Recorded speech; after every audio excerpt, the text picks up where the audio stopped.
Damos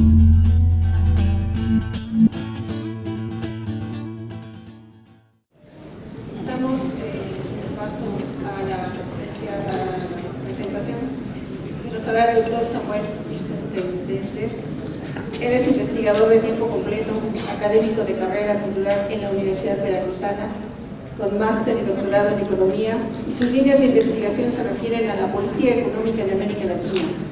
Sus últimas publicaciones, reflexiones y balance actual sobre la nueva política económica en América Latina, en nuevas políticas económicas de izquierda en América Latina, serie Biblioteca, editado por la Universidad Veracruzana.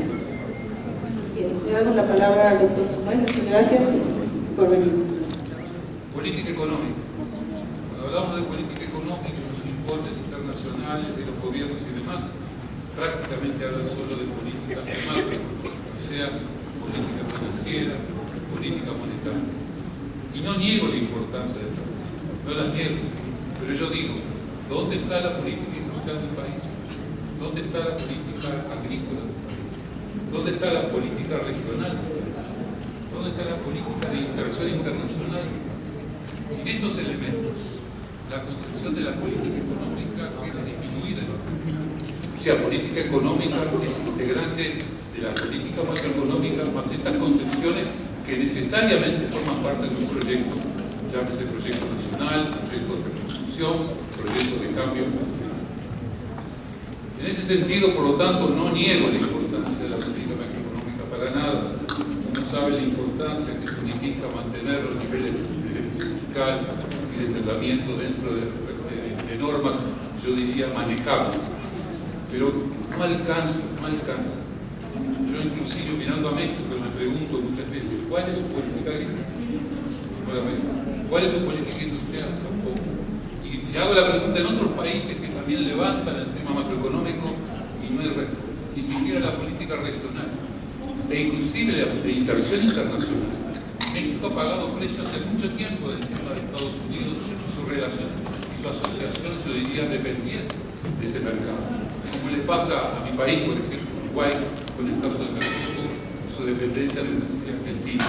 Sin una nueva inserción internacional, sin la capacidad de trabajar con otros países que se han crecido, como el Asia, y como otros países, digamos, emergentes, yo creo que esta concepción de inserción internacional es muy limitada, muy dependiente y nos hace de alguna manera muy sensibles, vulnerables a lo que ocurra en esos países.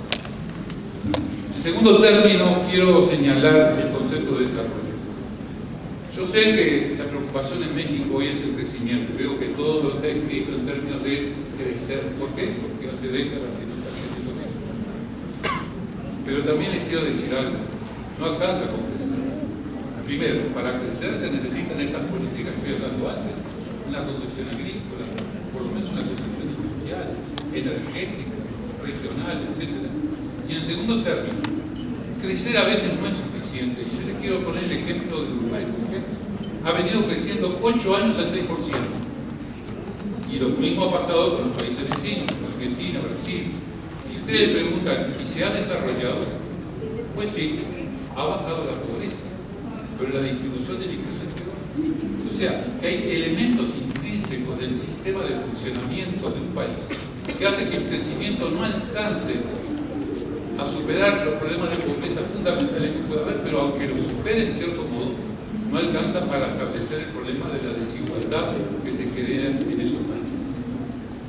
En consecuencia, creo que además, la concepción del crecimiento, que no esté asociado también al crecimiento del mercado interno, es insuficiente. Los países que están pensando exclusivamente en crecer, como me ha pasado muchas veces pensando en México y en otros países en América Latina, que dicen crecer significa exportar y traer la inversión extranjera, yo digo que eso no es suficiente si acaso no hay un crecimiento del mercado interno. Y yo creo que el caso de Chile es un caso típico. País con gran crecimiento, pero todavía no se ha desarrollado. No tiene el mercado interno que correspondería a su dimensión y a su crecimiento. Por lo tanto, mercado interno, capacidad distributiva, elementos que quedan asociados al crecimiento y políticas económicas coadyuvantes a una concepción no solamente macroeconómica, sino también sectorial, y en algunos campos estratégicos, donde es fundamental poner el acento para cambiar un poco lo que es la inercia del funcionamiento, que creciendo o no creciendo, llevan finalmente a una situación que no es suficientemente satisfactoria. Por lo tanto, entiendo y creo que es muy importante reconstruir y de alguna manera revitalizar el concepto de la política económica en un sentido más amplio, mucho más amplio que el que manejamos, o que el que se manejan los gobiernos, que se sienten muy seguros porque hablan de estabilidad financiera, pero no hablan de estabilidad social.